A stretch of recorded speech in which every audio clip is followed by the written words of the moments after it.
Okay, तो today we are study about unitary method. आज हम एकात्मक विधि के बारे में स्टडी करेंगे, ठीक है। तो यूनिटरी मेथड क्या होता है? यूनिटरी मेथड का मतलब होता है एकात्मक विधि, और एकात्मक विधि का मतलब होता है कि हमको सबसे पहले इस टेक्निक के अंदर हमें क्या करना पड़ता है, एक विधि का मतलब एक आइटम का प्राइस हमको निकालना होता है।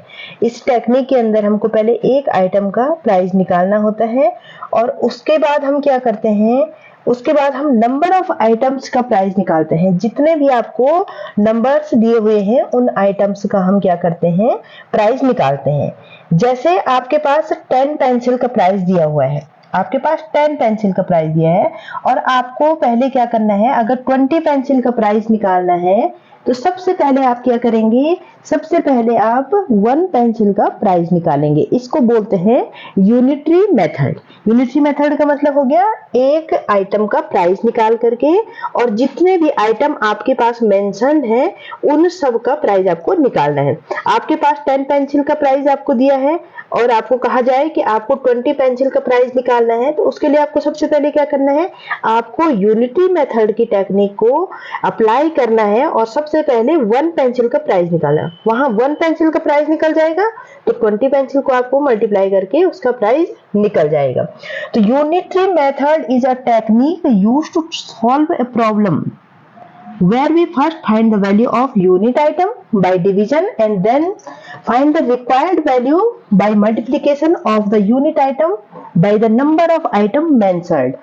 जितने भी मेंशन आइटम हैं उनकी वैल्यू निकालने के लिए सबसे पहले आपको यूनिट आइटम की वैल्यू निकालनी पड़ेगी। यूनिट आइटम की वैल्यू निकालने के लिए आपको क्या करना है, जितने भी आपके पास, अगर आपके पास 10 पेंसिल की कॉस्ट दे रखी है तो आपको 1 पेंसिल की कॉस्ट निकालने के लिए जितना भी आपके पास प्राइस दिया होगा उसको आपने 10 से डिवाइड करना है, और डिवाइड करके आप यूनिट आइटम की वैल्यू निकाल सकते हैं। ठीक है, ये आप देख सकते हैं स्क्रीन पे, देखिए यूनिट आइटम की आप वैल्यू यहाँ पे निकालेंगे। ठीक है, यूनिट आइटम की वैल्यू निकालने के बाद आपको जितना भी मेंशन्ड वैल्यू है उसको निकालना है। तो 10 पेंसिल का प्राइस अगर 100 रुपीज है तो 1 पेंसिल का प्राइस कितना हो जाएगा, 100 divide by 10, 100 divide by 10 equal to 10। 1 pencil का प्राइस कितना हो जाएगा, 10 रुपीज। अगर 10 पेंसिल का प्राइस 100 रुपीज है तो 1 पेंसिल का प्राइस 10 रुपीज हो जाएगा।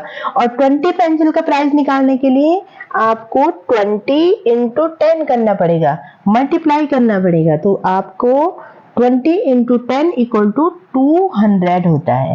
तो 10 पेंसिल का प्राइस अगर 100 रुपीज है तो आपने 1 पेंसिल का प्राइस निकाला। 1 पेंसिल का प्राइस निकालने के लिए 10 पेंसिल का जो प्राइस है उसको आपने 10 से डिवाइड करके 1 पेंसिल का प्राइस निकाल दिया। ठीक है, अब यहाँ पे 1 पेंसिल का प्राइस आपको पता है, आपको 20 पेंसिल का प्राइस निकालना है। तो आपने क्या करना है, 20 पेंसिल का प्राइस निकालने के लिए 1 पेंसिल के प्राइस को 20 से क्या करना है, मल्टीप्लाई कर देना, और ये मल्टीप्लाई करके आपके पास 20 पेंसिल का प्राइस हो जाएगा।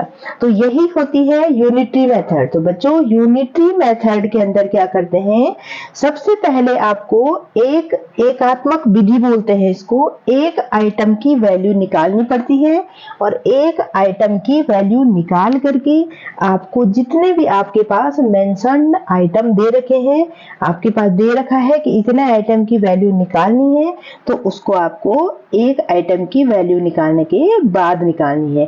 तो यूनिटरी मेथड होता है जो, वो एक टेक्निक होती है। Unitary method is a technique used to solve a problem. Problem को सॉल्व करने की टेक्निक होती है।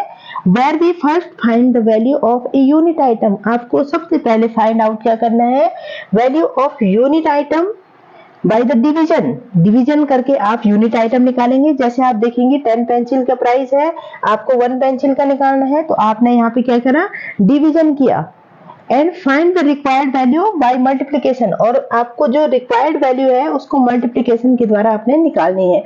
1 पेंसिल का प्राइस आपको पता है, आपको रिक्वायर्ड पेंसिल कितनी है, 20 पेंसिल का प्राइस निकालना है, तो आपने इसको मल्टीप्लाई कर दिया है और जो यूनिट आपके पास यूनिट वैल्यू आई, यूनिट आइटम की वैल्यू निकल के आई, उसको आपने 20 से मल्टीप्लाई कर दिया। तो इसको बोलते हैं यूनिटरी मेथड। अब यूनिटरी मेथड से रिलेटेड कुछ क्वेश्चंस हैं, एक दो क्वेश्चंस हम सॉल्व कर लेते हैं।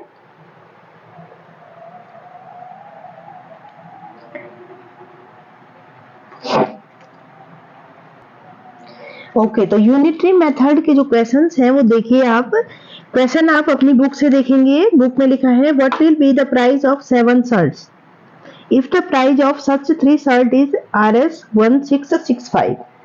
आपको क्या करना है, यदि आपके पास 3 शर्ट का मूल्य दिया हुआ है, 3 शर्ट का मूल्य 1665 रुपए है, 1665 रुपीज है, तो आपको 7 शर्ट का मूल्य निकालना है।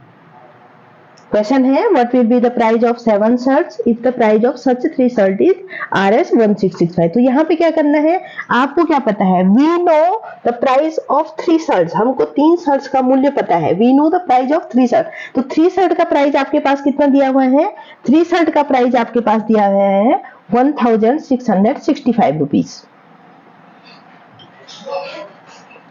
3 शर्ट का प्राइस जो आपके पास है 1665 रुपीज। तो आपको यूनिटरी मेथड से इसको सॉल्व करना है। आपको पता है कि 3 शर्ट का प्राइस 1665 रुपीज है, तो 1 शर्ट का प्राइस आपके पास क्या हो जाएगा, 1665 अपॉन 3, 1665 अपॉन 3 कर देंगे तो आपके पास 1 शर्ट का प्राइस आ जाएगा। तो 1 शर्ट का प्राइस कितना हो जाएगा, आपको इसको 3 से अगर आप इसको डिवाइड करते हैं तो ये आ जाएगा 3 5 15, 3 5 15 एंड 3 5 15, 555 रुपीज आपको एक शर्ट का प्राइस होगा। तो the price of 1 shirt equal to 555। तो then we find out the shirт of price of 7 shirt. तो price of 7 shirt equal to 555 into 7, 555 into 7 equal to 3885। तो यहाँ पे आपने यूनिटरी मेथड को यूज किया है, अप्लाई किया है। यहाँ पे आपको पता है कि 3 शर्ट का मूल्य आपके पास दिया हुआ है और आपको 7 शर्ट का मूल्य ज्ञात करना है। प्राइस ऑफ 7 शर्ट आपको पता करना है और आपके पास दिया हुआ है प्राइस ऑफ 3 शर्ट। तो इसके लिए क्या करा, यूनिटरी मेथड को अप्लाई करा। यूनिटरी मेथड के अकॉर्डिंग आपने क्या करा, सबसे पहले एक शर्ट का मूल्य निकाला। एक शर्ट का मूल्य निकालने के लिए आपने 3 शर्ट का जो प्राइस है उसको 3 से डिवाइड कर दिया और 3 से डिवाइड करके आपके पास एक शर्ट का प्राइस निकल के आया। एक शर्ट का प्राइस आपने डिवाइड करके देखा तो 555 रुपीज आया। तो जब एक शर्ट का प्राइस आपको पता हो गया है तो आप 7 शर्ट का प्राइस निकाल सकते हैं और 7 शर्ट का प्राइस निकालने के लिए आपने एक शर्ट के प्राइस को 7 से मल्टीप्लाई किया तो आपके सामने 3885 रुपीज आपके सामने 7 शर्ट का प्राइस निकल के आया। तो यूनिटरी मेथड को अप्लाई करने के लिए ये आपके सामने मैंने क्वेश्चन लिखा हुआ है, आप इसको अच्छे से समझ गए होंगे और खुद से सॉल्व करके देखेंगे तो आपको अच्छे से समझ में आ जाएगा। देखिए बच्चों, क्वेश्चन है यहाँ पे, Shivam bought 2 books for Rs 386, how much money is required to buy 3 books. Same question है जैसे हमने अभी क्वेश्चन किया था कि शिवम ने जो 2 किताबें हैं उनको 386 रुपीज में खरीदा। शिवम ने अगर उसको 3 किताबें खरीदनी है तो उसको कितने धन की आवश्यकता होगी, धन मतलब मनी की आवश्यकता होगी। शिवम बॉट 2 बुक्स, अब उसके पास क्या दिया है, we know the price of 2 books, we know the price of 2 books. Price of 2 books equal to Rs 386. Price of 2 books आपको पता है। How much money is required to buy 3 books? आपको कितना क्या पता करना है, आपको उसको अगर 3 बुक्स खरीदनी है तो कितने मनी की उसको रिक्वायरमेंट होगी। तो उसके लिए आपको क्या करना है, यूनिटरी मेथड अप्लाई करना है। सबसे पहले आप क्या करेंगे, price of 1 book. Price of 1 book का मतलब क्या हो गया, आपने यूनिट आइटम का प्राइस निकाला। Price of 1 book equal to 386 upon 2 हो जाएगा। Price of 1 books equal to 386 upon 2, 386 upon 2 equal to कितना हो जाएगा, 193। तो प्राइस ऑफ 1 बुक्स आपके पास निकल के आया वो है 193। एक बुक की कीमत आपने निकाल दी है 193 रुपीज। तो आप 3 बुक्स की कीमत आसानी से निकाल सकते हैं। जब आपको 1 बुक्स की कीमत पता है तो 3 बुक्स की कीमत निकालने के लिए, 3 बुक्स की कॉस्ट निकालने के लिए 193 इंटू 3 इज इक्वल टू हो जाएगा आपका 579। तो इस तरह से आप यूनिटरी मेथड के क्वेश्चन को सॉल्व करेंगे। सबसे पहले क्या करना है आपने सबसे पहले जो आपके पास गिवन आइटम दिया हुआ है, वैल्यू दी हुई है, उसको देखना है जो आप जानते हैं। उसको देखने के बाद आपने देखना है कितने आइटम की वैल्यू आपके पास दे रखी है।